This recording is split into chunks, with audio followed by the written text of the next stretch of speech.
V-Guard presents कौन जीत रहा है, को पावर्ड बाय सेंसोडाइन एंड विमल। बोलो जुबां केसरी। भारतीय जनता पार्टी ने बहुमत हासिल कर ली है और मेरठ की अगर बात करें तो 4 बार लगातार भारतीय जनता पार्टी का यहाँ पर कमल खिला है। हमारे साथ सोमेंद्र तोमर राज्य मंत्री हैं और इनसे बात करेंगे क्योंकि बड़ी महत्वपूर्ण योगदान इन्होंने दिया है पूरे चुनाव के दौरान, चाहे यूपी हो, हिमाचल प्रदेश हो, अन्य राज्य हो, सब में महत्वपूर्ण योगदान दिया है। लेकिन कहीं ना कहीं जो नारा था 400 पार का या एग्जिट पोल थे उसके हिसाब से रिजल्ट नहीं आया है। सबसे पहले बहुत बहुत शुभकामनाएं TV9 की तरफ से, हमारी तरफ से, कि आपको बहुमत मिल गई है। मेरठ में मेहनत करी, आपको रिजल्ट अच्छा मिला है। क्या कहना चाहते हैं, किस तरीके से देख रहे हैं? जो चाहते थे उससे तो कम मिला है बस।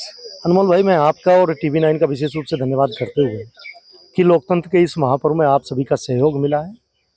जब हम बात करें लोकसभा के चुनाव की, तो मेरठ के देवतुल्य नागरिकों का आशीर्वाद और सेवा करने का अवसर फिर से भारतीय जनता पार्टी को दिया गया है। हम एक टीम के रूप में आदरणीय अरुण गोविल जी के साथ मिलकर मेरठ को और तेजी के साथ विकास के पथ पर लेकर आगे बढ़ेंगे। और यदि हम देश की बात करें तो मैं देश के देवतुल्य नागरिकों का धन्यवाद करना चाहूँगा कि तीसरी बार माननीय मोदी जी को फिर से देश की सेवा करने का अवसर मिला। अवसर मिला है या मिलने वाला है, या कुछ कठिनाई आ सकती है? क्योंकि सबकी निगाहें जो है नीतीश और नायडू पर टिकी हुई है। वो कह रहे हैं कि कहीं ना कहीं दल ना बदल ले। देखिए, सब एनडीए के जो जितने घटक दल हैं सब साथ हैं और हम लोग सरकार बनाने जा रहे हैं। सरकार बनाने जा रहे हैं। मेरठ में किस तरीके से आप देख रहे हैं? क्योंकि मेरठ को ससुराल कहा जाता है रावण की, और यहाँ पर राम का किरदार निभाने वाले अरुण गोविल ने एक बार विजयी कहे गए कि एक बार श्रीलंका में जाकर लंका का दहन किया था। यहाँ पर किस चीज़ का दहन आपको लगता है कि किया गया है? देखिए, मेरठ एक क्रांतिकारी भूमि है और यहाँ से क्रांति की शुरुआत हुई।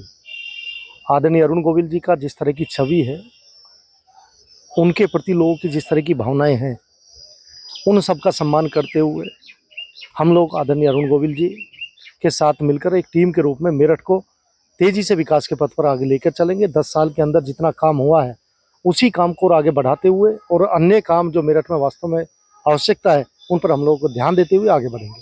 राजनीति में नए हैं अरुण गोविल, क्या अभी आपने डायरेक्शन बताई हैं, कुछ पॉइंट्स बताए होंगे, बिंदु बताए होंगे, किस तरीके के हैं वो? देखिए, उनका अपना बड़ा अनुभव है और जिस क्षेत्र में वो रहे हैं, इस मेरठ से उनका जो विशेष लगाव है, क्योंकि यहीं पर उनका जन्म हुआ, और उस लगाव के कारण ही मुझे विश्वास है कि हम लोग एक टीम के रूप में सभी लोग मिलकर आगे बढ़ेंगे और काम करेंगे। यूपी में इतनी कम सीटें रही हैं एनडीए की। पश्चिमी उत्तर प्रदेश की बात करें तो पहला चरण तो एक तरीके से फीका ही निकल गया था और उसका रिजल्ट भी ये देखने के लिए मिला। क्या कहना चाहते हैं इसको लेकर, कहाँ कमी रह गई? देखिए, हम लोगों ने और हमारी पार्टी ने आदरणीय मोदी जी के नेतृत्व में बहुत काम किया। हमारे कार्यकर्ता हमेशा लोगों के बीच में रहकर काम करते हैं। विपक्ष के द्वारा जिस तरह का षड्यंत्र किया गया, जिस तरह की भ्रांतियां फैलाई गई, मुझे लगता है कि उन भ्रांतियों को जिस तरह से स्पष्ट करना चाहिए था, हम उसे सही तरह से स्पष्ट नहीं कर पाए। भ्रांतियाँ कौन कौन सी? जैसे उन्होंने ये कहा कि हम लोग, भारतीय जनता पार्टी आएगी तो संविधान बदल देगी, आरक्षण खत्म कर देगी, जबकि हम लोग सबसे अधिक संविधान को मानने वाले हैं और देश के यशस्वी प्रधानमंत्री ने सभी को साथ लेकर चलने का काम किया है। लेकिन विपक्ष, क्योंकि मुद्दा उनके पास नहीं था, इस तरह से भ्रांतियां फैलाकर उन्होंने एक षड्यंत्र किया और उस षड्यंत्र को हम जिस तरह से हम लोगों को स्पष्ट करना चाहिए था, हम उसमें कहीं ना कहीं असफल हुए। बहुत से यूपी में मंत्री भी हारे हैं। अगर मेरठ के पास के ज़िले की बात कर ले तो मुजफ्फरनगर में यूनियन मिनिस्टर संजीव बालियान को हार मिली है। तो इसको लेकर क्या लगता है आपको? क्या आपस में जो फूट पड़ी हुई थी उसकी जिम्मेदारी है, या क्षत्रिय समाज नाराज हो गया था उसको लेकर आप मानते हैं? कहाँ कमी रह गई? नहीं, ऐसा नहीं है। क्षत्रिय समाज का पूरा आशीर्वाद भारतीय जनता पार्टी को मिला है। हाँ, कुछ लोगों ने षड्यंत्र किया और वो विपक्ष जिस तरह से षड्यंत्र कर रहा था, जातियों में लड़ाने का काम कर रहा था, भारतीय जनता पार्टी सभी को साथ लेकर चलने की बात करती है और सभी को साथ लेकर हम लोग चलते हैं और सभी विकास की जितने भी हमारी योजनाएं आई, हमने सभी का लाभ सभी वर्गों को दिया है। बहुत बहुत शुक्रिया बात करने के लिए हमारे से। जिन लोगों ने षड्यंत्र किया है उन्होंने एक तरीके से सही नहीं किया, और असर जो पड़ा है चुनाव का, वो भ्रांतियां जो एनडीए के खिलाफ इंडिया गठबंधन ने फैलाई है उसको देखते हुए कहा है कि असर पड़ा है उसका चुनावों में, जिसकी वजह से सीटों में बढ़ोतरी नहीं हुई है बल्कि सीटें कम आई हैं। अनमोल शर्मा, TV9 उत्तर प्रदेश, मेरठ।